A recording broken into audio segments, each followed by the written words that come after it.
The possible stop of new multifamily housing in Oakland. Windermere police officer receives a prestigious award. Adoption that changes a life.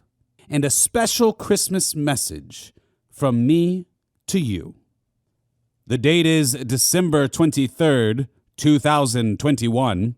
We're going to go through these stories and more. Welcome to West Orange on the Go. My name is Austin Arthur, and this is where we do local news and comment. And when I say local news, I mean hyper-local. West Orange, this is your news. We begin in 10 seconds. You're listening to West Orange on the Go. Brought to you by the West Orange Times and Observer. Hosted by Austin Arthur. West Orange on the Go. Oakland's mayor and commissioners think there is enough multifamily housing in Oakland. Now, the town commission has taken the first step in the process of placing a 180-day moratorium, which would prohibit the acceptance and processing of new applications relating to developments of increasing multifamily entitlements within the township. Just recently, town commissioners voted unanimously to pass the first reading of the public hearing. Oakland Mayor Kathy Stark stated, quote, "It's not like we don't have enough diversity of housing at this point. It's a touchy subject, and I think it's worth a discussion," end quote. Now, the second reading will take place at the January 25th Oakland Commission meeting.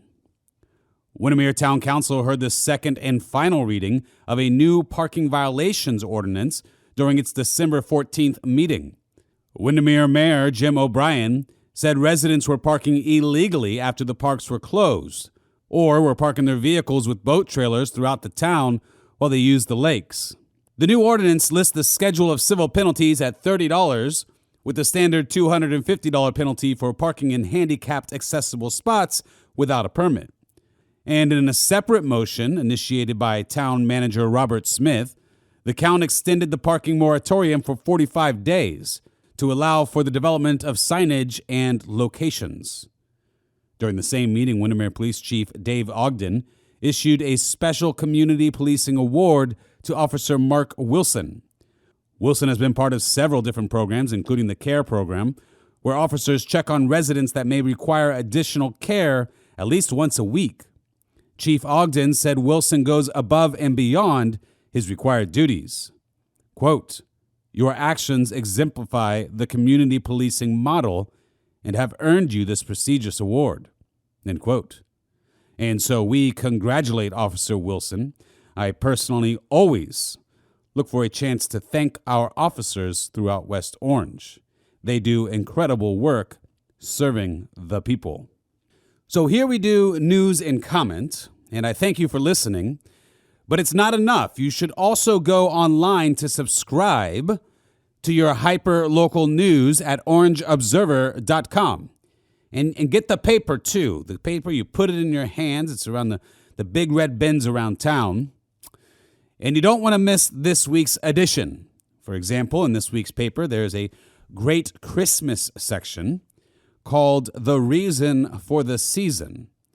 And here we have students from the Foundation Academy and First Academy who submitted their thoughts on what the reason for the season is. Elementary and high school students submitted.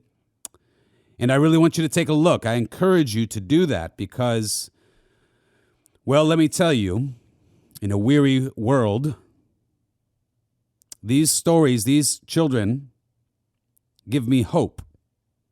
Some incredible young people here in West Orange. So please take a look at that paper this week. You will also see a section where we have some of the best West Orange Christmas lights on display. So you have all these wonderful Christmas displays around town, and you might be wondering where the best ones are. Well, we selected a few of them, and we put the addresses in there so you could give a drive-by viewing with your family. And on that note, I will be taking off next week to be with my family. I'm going to stay all week home with them, not go anywhere really, and just be with my family. So this will be the final podcast of the year, but the paper, as always, will be available still. So this coming week, you still get the paper. It's going to be The Year in Photos. So a fun edition that you'll want to check out. Okay. So stick with me as I deliver my special Christmas message to you at the end of the podcast. But now the next story. At 16 years old, Yasmin was about to give up. 10 years in the foster care system, multiple homes, little morsels of happiness every now and then. But this Christmas, things will be different for young Yasmin. For 4 years, Winter Garden residents Ben and Michelle Snyder have opened their home to vulnerable children as foster parents. In that time, they've helped more than 20 children. Michelle Snyder is quoted here, "Faith is at the very heart of everything we do. Our time on this earth is so short, and I feel like our biggest call on this earth is to love other people." End quote.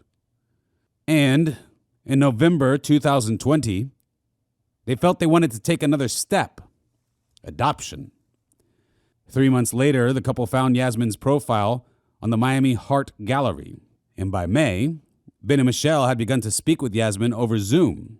They eventually introduced their 2 biological children to Yasmin, Benjamin and Annabelle, 12 and 9 years old. The whole family ended up spending a day with Yasmin, riding go-karts, visiting and conquering an escape room, and learning about one another. Michelle Snyder stated, quote, "The first time we met, I was scared, emotional, and nervous. I didn't know if she was going to like us or want anything to do with us." Well, young Yasmin didn't know what to expect either. She says, quote, "I knew I wanted to move forward, but I didn't know what they were going to think of me or if they wanted to give me a chance. I was so nervous and I really wanted Benjamin and Annabelle to like me." End quote. Yasmin lived in various parts of Miami throughout her childhood. By 6 years old, she entered the foster care system, where she remained for 5 years. Yasmin said she had good experiences, but also dealt with abuse, including being teased with food and living in unfit conditions with bed bugs or rodents that would chew holes in her clothes. Now she has lived with the Snyders since July of this year, and her story changed forever on Sunday, November 19th, which is the day she was officially adopted by the Snyder family on National Adoption Day. Now in Winter Garden, Yasmin is thriving, a student at Foundation Academy, a member of the school's dance and cheer teams.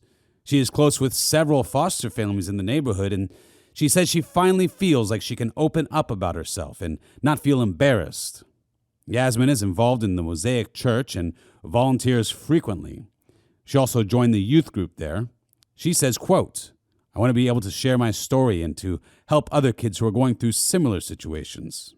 I found my forever family, and others can too." The full story is in this week's paper by Amy Quessenberry, and it's heartwarming, and there's lots of great quotes from this beautiful family and some pictures that you can see as well. So let's go on to our sports high five for the week. Number 1, many West Orange County football players participated in the Cure Classic All-Star Game Thursday, December 16th in Winter Park. The game raised funds for cancer research. Number 2, Windermere and West Orange basketball faced off on the first day of Orange County Public Schools winter break, with the Wolverines laying a smackdown on the Warriors, 70-30. Windermere's record improved to 7-1. And on the girls' side, Central Florida Christian Academy made it 9 consecutive wins to open the season by knocking off Windermere Prep and Freedom, 56-35 and 54-26. Number 3, Olympia had 4 athletes officially sign their letters of intent last week during an early signing period, comprising of signings to the University of Nebraska, Bucknell University, Flagler College, and Florida Gulf Coast University. Congratulations. Number 4, Foundation Academy's girls soccer team gave Oak Ridge an 8-0 whooping December 16th. Foundation improves their record to 5-3 going into the winter break. Their next match will be against Wekiva on January 4th. Number 5, Ocoee football players Jordan Phillips and Charles Pierre Jr.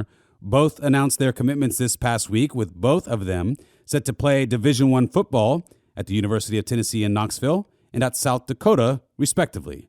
Congratulations to these young men, and that is our sports high five for the week. Let's go ahead and talk about our sponsor for this program. It is Foundation Academy. Now, you've heard them mentioned in this week's podcast many times. They were in some of these sports high five, and they were also in the adoption story. The Snyder family chose Foundation Academy for a reason. And that reason is because they have been trusted in our community since 1958.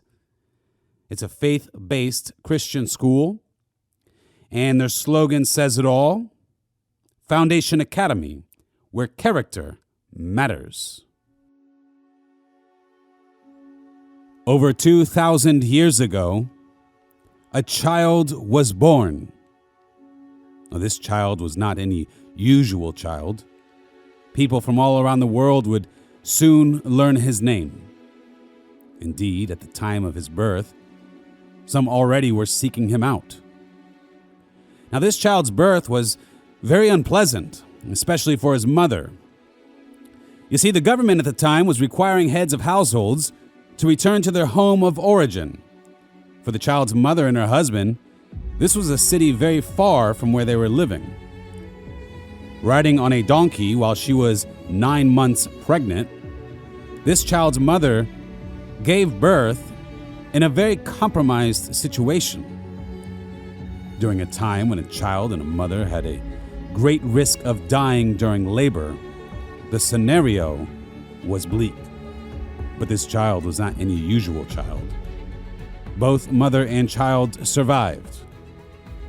Now, there were some wise men that knew about the child's coming to existence. They saw it in the stars. So they traveled to the king of the area.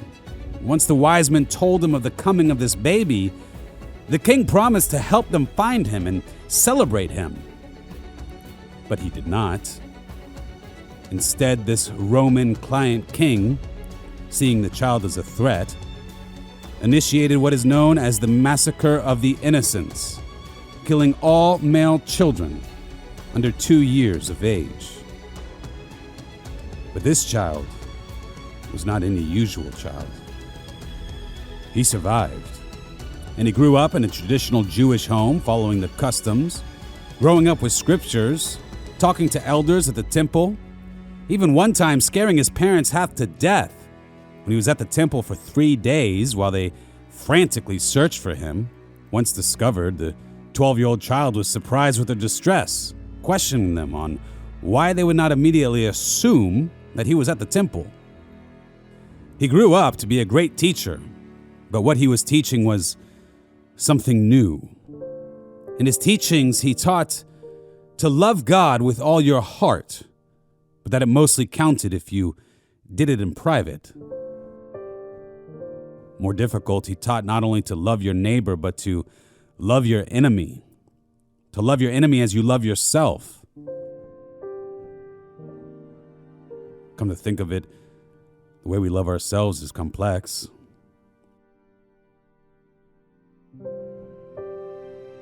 He taught that his Father's house has a place for us. That if it was not so, he wouldn't be going to prepare it.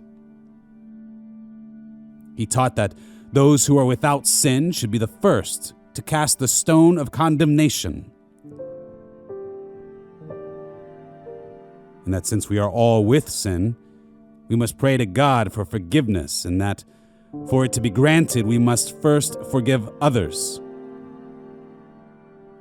In his teachings, he said that he will not know us if we are not good to one another, that any slight we make to each other is a slight against him. His time teaching was brief. He was murdered on a cross, but more of that for another day. This child that was born over 2,000 years ago is the Christ child, Jesus, Emmanuel, which is to say, God with us. He walked among us to teach us. He died as a remission of our sins. After death, he rose because he is the Son of God. And he is the reason that we say Merry Christmas.